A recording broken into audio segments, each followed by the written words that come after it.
And when he get on, he gonna leave your ass for a white girl. What's all the beef? Oof, there's a lot of pain, a lot of resentment there. And a lot of times pain and resentment make more sense with context. Let's take a look at the history and the historical context of the black man, white woman relationship. I'm gonna look at this through a black-white lens, even though we all know more than black and white people exist in the US. So, starting with slavery up until pre-civil rights era, blackness across the board was seen as the aggressive, the animalistic, the uncontrolled sexual. What this did for the white man, black woman relationship was there was no such thing as reaping a black woman. They always wanted it.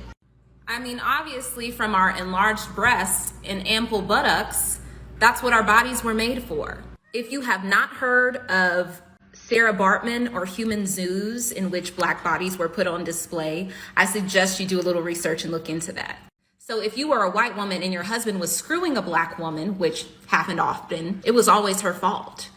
Always her fault. Guess what that did for black woman, white woman relations? And I don't just mean from a social standpoint, there was no such thing as reaping a black woman. I mean, from a legal standpoint, it didn't exist. On the other hand, with the black man and the white woman, what that manifested as is the Mandingo caricature. The Mandingo was young, he was strapping, and he was ready to dominate and take your daughters and your wives' white cooch.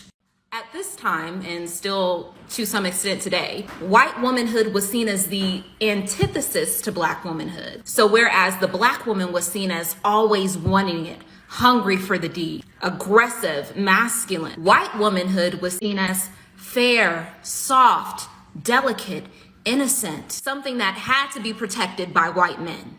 You see how racism and sexism don't happen independently, they happen all at once. Because of this, there was no such thing as a consenting relationship between a black man and a white woman.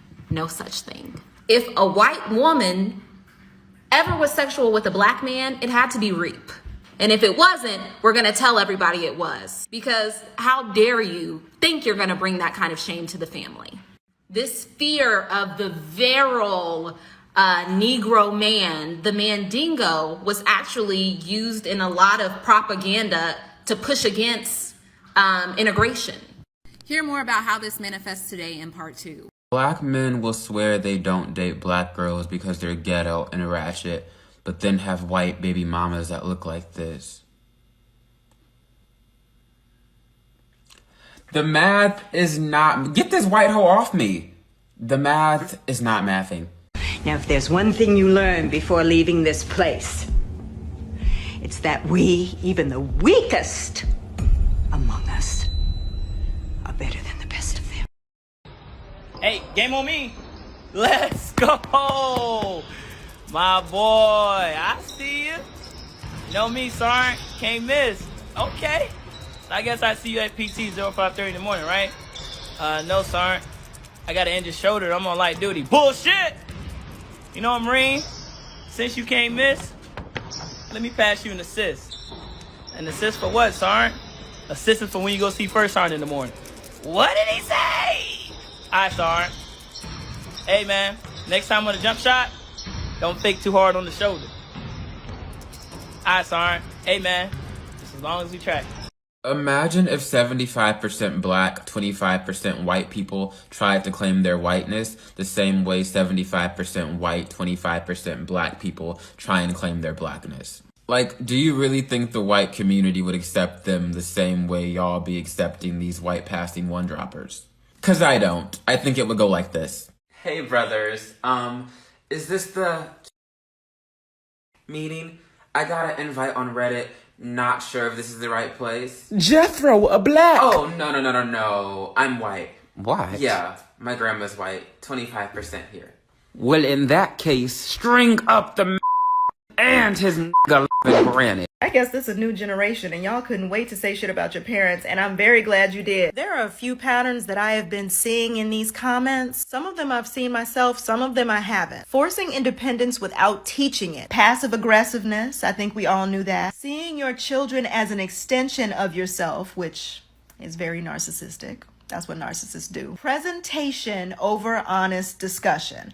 And I've already posted a video about this, about niceness culture. Moms controlling their daughter's body through food and dieting. Being obsessed with weight. Mothers weaponize their tears against their own children. I thought that white women reserved that mostly for people of color, specifically black folks, but you're telling me that they do that shit to their own children. There's this weird belief that any child of color who grows up in a white household is better off. Black folks know that this is not true, but I am so glad that I have this information now. I'll be going back home. Officer Simon says you will speak only when you are told to speak. Officer Simon says speak to your cellmate now. Why aren't you speaking now? You chose to play this game, now you're choosing not to play? How dare you ruin it for everyone else? Officer Simon says it's still not time for a bathroom break, and stop asking. Officer Simon says you're not listening. People that don't listen will never be successful. Officer Simon said it's time to file in the hallways again, one behind the other. Straight silent line, tight to the right. Officer Simon says if you can't be silent, how will you hear what Officer Simon is telling you to do? Silence! I said be silent. Officer Simon said be silent. Fix your uniform. Fix your face when you're talking to me. Clean your bunk, you fucking animal. Sit up straight. I don't care if I didn't say Officer Simon said. Officer Simon said it. So sit up straight. And be still. Be still. Be still. Officer Simon says if you can't handle your jail cell, how will you handle your casket? Why is no one talking about how these two girls have done it? They're black, dark skinned even, and have the hype for just being hot. We did it, Joe. This feels like an historical moment. A moment in history. Herstory even. Same energy as Harriet Tubman. Every textbook should be them on one page, Rosa Parks on the next. If black people was racist nursing home residents. Nurse. Excuse me, where's my regular nurse? It's Shaquita and LaQualance, LaKendra, LaQuanda. What's your name? Becca. Oh no. Cold white. I've been snowed in. Lord Harriet, I don't know what I do to deserve this on my last day. But please take some of these frost fugitives out my room, please. You still here, huh? Now don't put your goddamn hands on me. You violating all type of HIPAA laws by touching me, coming in my goddamn room. I don't want your kind touching me in my last days. Coming in my room. I told this nursing home I didn't want none of them salt settlers coming in here touching on me.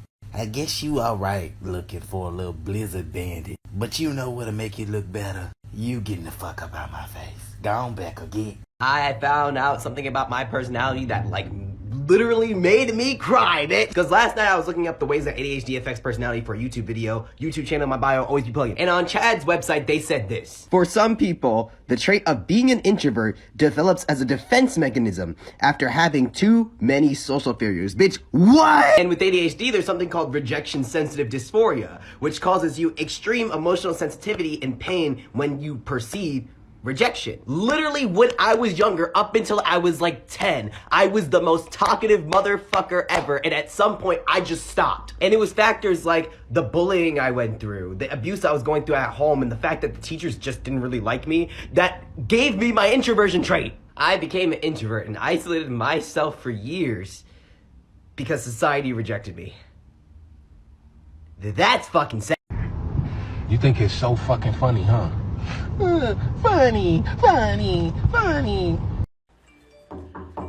Hey, Sergeant, can I talk to you for a second? Yeah, come in, man.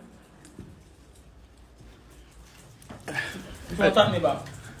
Well, Sergeant, I got married this weekend. Oh, man, congratulations. When did you meet her? This weekend. Bullshit. As you were, Marine. Where'd you meet her at? Well, she's an exotic dancer, Sergeant. Foreign? No, Sergeant. She make music? No, Sergeant. Where she dance at? Platinum Plus. What's her name? Her name Diamond. Blonde hair, 2 braids in the middle? Yeah. How you know, Sergeant? So, we gonna get your stuff, your paperwork taken care of, so we can get you moving to your housing. As soon as we get that done, I'll let you know. Anything else for Marine? No, Sergeant. All right, have a nice day. You too, Sergeant. Hey, one more thing. Yes, Sergeant. Don't mention my name inside of your house. Why not? Why not, Sergeant? Good to go, Sergeant. As long as we try. Man, it was gonna be lit as fucking here tonight, man. Bullshit. Sorry? What you doing here, Marine? I heard you was gonna be here tonight, Sergeant. You know I heard what you was supposed to be tonight? On duty, Sergeant. So it behoove you to do what? Go get my Caymans back on and get back to duty. Why you that password to anybody that's not on duty that won't be at hooligan tonight? Awesome. As long as you track. Hey man, it's your boy Shane Official. You can follow me on TikTok and Instagram at ShaneOfficial_. You can catch me at Hooligans every Saturday night. It's ladies' night. You feel me? Man, you know what it is. It's the youngest in charge. Big Don, Don Yolo the King, the Big Rocket. You know where we at. Hooligans. Every Saturday night, it's ladies' night. We got the free passes on deck, so come see us. Ladies 21 and up, come meet me. Ladies, if you 18 and up, still come party with us. Oh yeah. Get it. Let's get it. Maybe they're working on the pipes. Like, well, I don't know what the fuck that would mean, but whatever. So I go to my room. I'm working on your pipes. Now, what if I slap the fuck out of A lot of things has changed, man, since I've been in high school, man. Man, you could usually message a girl on social media and get her number, and you got her. Man, I messaged this one girl. She said, Cash App only serious transactions. Girl, I ain't paying to be with you. But $200, that's all I'm paying. $200. That's all I'm paying.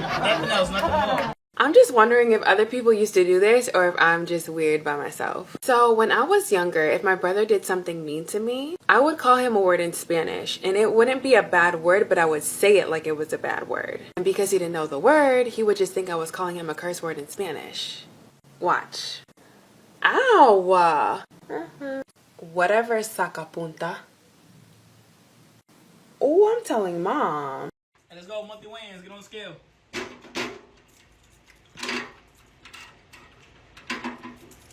What's your max? 160, sir. Bullshit. What that say? 220, sir. 220? Yes, sir. Songs we tracking. Step 4. Our diet doesn't consist of fried chicken, watermelon, and Kool-Aid. I don't eat fried chicken because I'm black. I eat it because it's goddamn delicious.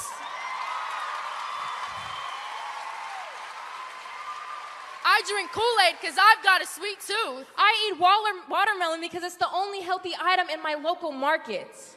It is not our job to educate you about our ancestors. If you don't know what slavery is, then pick up a damn history book. But not even those will tell you how many days we spent toiling in the dirt to build the White House we couldn't live in for 216 years. How many hours we have to worry about being lynched for saying the wrong word, being in the wrong area, or looking at the wrong woman. How many graves we had to dig with our bare hands. Understand that we make history every day just by surviving in this white man's country.